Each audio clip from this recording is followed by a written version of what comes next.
नमस्कार, महाराष्ट्र टाइम्समध्ये आपल्या सर्वांचं स्वागत आहे। महायुती सरकारमध्ये मागील 20 महिन्यांपासून जो चर्चेत होता मुद्दा तो म्हणजे रायगड आणि नाशिकच्या पालकमंत्रीपदाचा। रायगडच्या पालकमंत्रीपदी भरतसेठ गोगावले यांची नियुक्ती झाली आहे, तर नाशिकच्या पालकमंत्रीपदी गिरीश महाजन यांची नियुक्ती झालेली पाहायला मिळते। माझ्यासोबत नवनियुक्त पालकमंत्री भरतसेठ गोगावले आहेत। सेठ, तुमची देहबोली आणि चेहऱ्यावरचं हास्य बरंच काय सांगून जात आहे। पहिली प्रतिक्रिया? नाही, पहिली प्रतिक्रिया, कारण हे पद महत्त्वाचं असतं, जिल्ह्याचं पालकमंत्रीपद, आणि ते आम्हाला मिळालं। राज्याचे मुख्यमंत्री देवेंद्र फडणवीस साहेब, या राज्याचे उपमुख्यमंत्री आमचे नेते आदरणीय एकनाथ शिंदे साहेब, सुनेत्रा वहिनी पवार यांच्या सहकार्यातून, आणि मग आमचे कार्यकर्ते, पदाधिकारी, माझे मतदार बांधव, त्यानंतर आमचे जिल्ह्यातले आमदार, जिल्ह्यातले दोन्ही खासदार, जिल्हा परिषद अध्यक्ष, उपाध्यक्ष, जिल्हा परिषद सदस्य, पंचायत समिती सदस्य, नगरपालिकेचे नगराध्यक्ष, नगरसेवक, ग्रामपंचायतीचे सरपंच, आणि मग रायगडच्या तमाम जनतेच्या मनामध्ये होतं की भरत शेठला पालकमंत्रीपद मिळावं। ते मिळालेलं आहे। मी माझ्या आईवडिलांची पुण्याई, माझी पत्नी, माझा मुलगा, माझ्या मुली, माझे भाऊ बहीण, आणि मग सगळे नातेवाईक, आणि मग सगळे मतदार बांधव यांचे अनंत उपकार सहकार्य आहे की जेणेकरून आमचा प्रवास गावच्या सरपंचापासून पंचायत समितीचा अपक्ष सदस्य, 4 वेळेला जिल्हा परिषद सदस्य, आणि आता 4 वेळेला आमदार, मंत्री, आणि आता पालकमंत्री, समाधानी आम्ही। सेठ, महायुतीमध्ये 2च पालकमंत्री पदातीत होते, मग तो रायगडचा असेल किंवा नाशिकचा असेल, की पालकमंत्री पदामध्ये एवढं काय दडलं आहे की पालकमंत्री हवं आहे?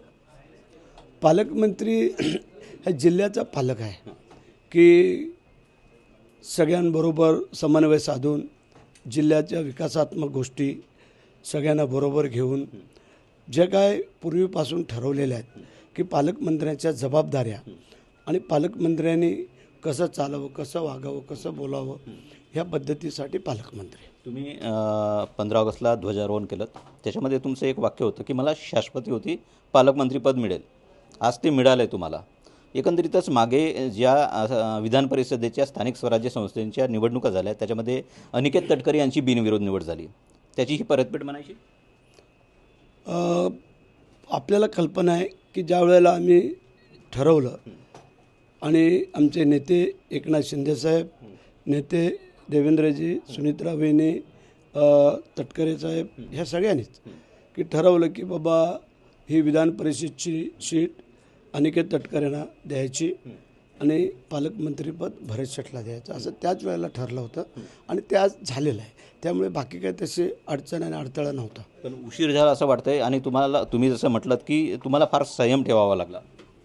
मी सांगितलं ना मगाशी की सबुरी का फल मिठा होता है, भगवान के घर में देर है अंधेर नहीं है, आणि लोकांचा आशीर्वाद, त्यामुळे ठीक आहे ना, थोडं उशिरा का होईना, पण जी वस्तुस्थिती झालेलं आहे आणि आपल्याला न्याय मिळालेला आहे। नाही, पण बराचसा मुद्दा याच्यामध्ये असाच उरतो की ज्याप्रमाणे जेव्हापासून म्हणजे पालकमंत्रीपदी अदिती तटकरे होत्या, तुमच्या सहकारी आमदारांकडून बऱ्याच टीका टिप्पणी झाल्या, तुमची पण फार इच्छा होती, कोट पण शिवून ठेवले होते, मग परिपूर्ती म्हणायची याची?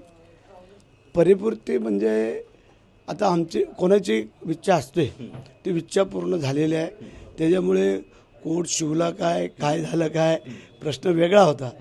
परंतु तुम्हाला मीडियावाल्यांना काहीतरी मसाला असल्याशिवाय तुमचा पुढचा दिवस जात नाही।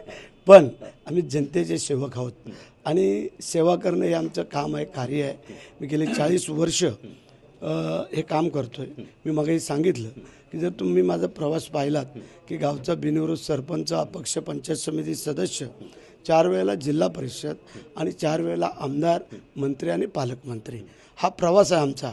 म्हणजे आम्ही पायरीने चढत गेलेलो आहे, आम्ही डायरेक्ट कळसाला हात लावत नाही, लावला नाही। त्याच्यामुळे हे जे काय आज झालेलं आहे, सगळ्या जनतेच्या मनातला पालकमंत्री होतोच मी। आता ते स्वप्नामध्ये जो अधिकृत झालेलं आहे, आणि त्याच्यावरती शिक्कामोर्तब मुख्यमंत्री, उपमुख्यमंत्री केले। 20 महिन्यानंतर ही संधी आली एकंदरीत पालकमंत्रीपदाची। ज्यावेळेस ध्वजारोहण करायला जात होतात 15 ऑगस्टला, मनात काय भावना होत्या? भावना चांगल्या होत्या। आम्हाला असं त्यावेळेला वाटत होतं की आज 15 ऑगस्टच्या दिवशी जर डिक्लेरेशन झालं असतं तर अतिउत्तम. पण श्रावणाचा सोमवार उजडायचा होता आणि आम्हाला आग्र्याला जायचं होतं. त्यासाठी कदाचित आग्र्याला आम्ही गेलो होतो. छत्रपती शिवाजी महाराज ज्यावेळेला आग्र्यावरून तिथून चातुर्याने निघून आलेत, औरंगजेबाच्या हातावरती तुरी देऊन, तो दिवस कालचा होता. त्यावेळेला 17 ऑगस्ट 1666 हा तो दिवस. तो गेली 7 वर्ष आमचे आबा गोळे हे काही कार्यकर्त्यांना घेऊन तिथून दौड काढतात, ज्योत घेऊन येतात आग्रा ते राजगड, आणि 1300 किलोमीटरच्या अंतराला काल आम्ही झेंडा दाखवला. मी होतो, जयकुमार रावळ होते, तिथले उपाध्याय म्हणून एक मंत्री होते योगीनाथांच्या इथले, आणि आमचे अधिकारी. आणि तो कार्यक्रम झाल्यानंतर मग आम्ही तिथे शिवाजी महाराजांचं एक भव्य दिव्य स्मारक व्हावं त्याबद्दल आमची मिटिंग होती MTDC दोन्ही राज्याच्या, आणि ती झाली. आणि मग तिथून आम्ही दिल्लीला आलो. दिल्लीवरनं रात्री इथं आलो. सेठ, गिरीश महाजनांची पहिली प्रतिक्रिया होती नाशिकचं पालकमंत्रीपद मिळाल्याच्यानंतर, पांडुरंग पावला. तुमच्या मनात काय? मला अनेक देव पावलेत, बरेचसे देव आहेत. पहिलं तर आम्ही गणपतीचा भक्त आहे, परंतु आमच्या आईची पुण्याई, वडिलांची पुण्याई, मी मागे सांगितलं, आईवडिलांनी जन्मच दिला नसता तर आम्ही कुठं कर्म करायला आलो असतो. म्हणजे पहिले पांडुरंग आमचे तेच. परंतु देवाची पण भक्ती आम्ही तेवढंच. रोज सकाळी गणपती स्तोत्र म्हटल्याशिवाय, गणपतीची पूजा केल्याशिवाय आम्ही घराच्या बाहेर पडत नाही. आणि ठीक आहे, शेवटी गोरगरिबांचे आशीर्वाद पण तेवढेच महत्त्वाचे असतात की आम्ही सेवा करतो. जसे गिरीश महाजन डॉक्टरच्या संदर्भामध्ये त्यांचा हातखंडा आहे वैद्यकीय क्षेत्रामध्ये, तसं आम्ही पण आमच्या पद्धतीने जेवढं शक्य आहे तेवढं आम्ही या गोरगरीब जनतेला मदत करत असतो, आणि त्याचं फळ आज आम्हाला मिळालं. पालकमंत्री झालात, रायगडच्या विकासासाठी काही विजन असतं? सांगितलं, रायगडचा विकास हेच तर आमचा ध्यास आहे. कारण ज्या जिल्ह्याने पहिले पालकमंत्रीपद ज्यांच्याकडे होतं त्यांच्या काळामध्ये झालं नव्हतं असं वाटतं तुम्हाला? असं काही नाही, ज्यांच्या काळात असतो त्या वेळेला तसं होत असतो. एक तर DPDCचा निधी असतो, इतर काय निधी असतो, आणि मग आपण सगळ्यांना बरोबर घेऊन जाऊन जिल्ह्याचा विकास साधायचा असतो. कारण आता आमच्याकडं विरोधक कोण नाही आहे. मग आमची जिल्हा परिषदचे अध्यक्ष असतील, नगरपालिकांचे नगराध्यक्ष असतील, पंचायत समितींचे सभापती असतील, त्यानंतर मग आम्ही 7 आमदार आहोत, 2 खासदार आहे. त्यामुळे आम्ही सगळे एकत्र आहोत महायुतीमध्ये. विरोधक तसा कोण नाही आहे. शेवटचा प्रश्न आहे, उपमुख्यमंत्री एकनाथ शिंदेंनी काय शुभेच्छा दिल्या आणि अदिती तटकरेंसोबत काही बोलणं झालं का? साहेबांनी मला रात्री शुभेच्छा दिल्या. खरं म्हणजे त्यांचंच आभार मी मानले. त्यावेळेला साहेबांनीच आम्हाला, कारण शुभेच्छा आम्हाला ज्या वेळेला डिक्लेरेशन झालं त्याच वेळेला, ज्या वेळेला पहिल्या वेळेला स्थगिती मिळवली त्याच वेळेच्या त्या शुभेच्छा होत्या आमच्या. कारण साहेबांनी माझ्यासाठी की जे काय ते पद थांबवलं गेलं आणि आत्ता मला देण्यापर्यंत जे काय योगदान आहे ते आमच्या शुभेच्छाच आहेत. दोन महेंद्र आहेत तुमच्याकडे, त्यांनी काय शुभेच्छा दिल्या?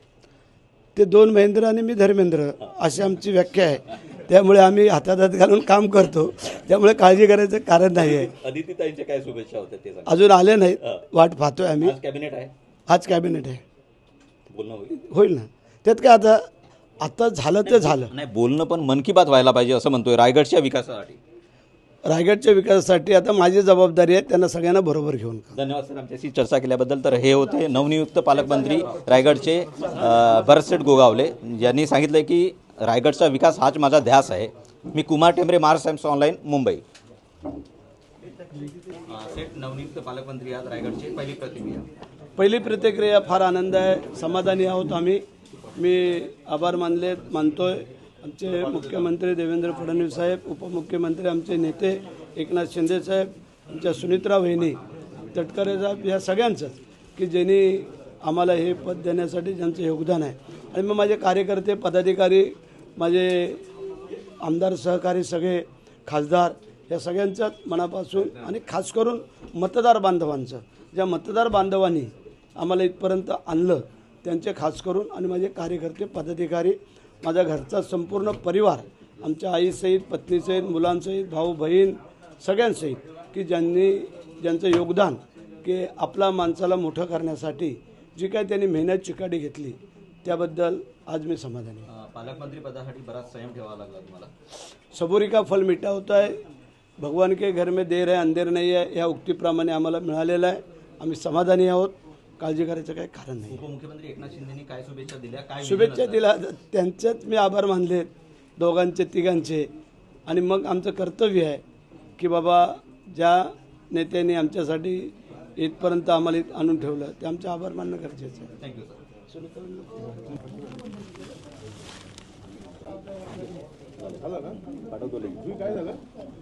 लाईव्ह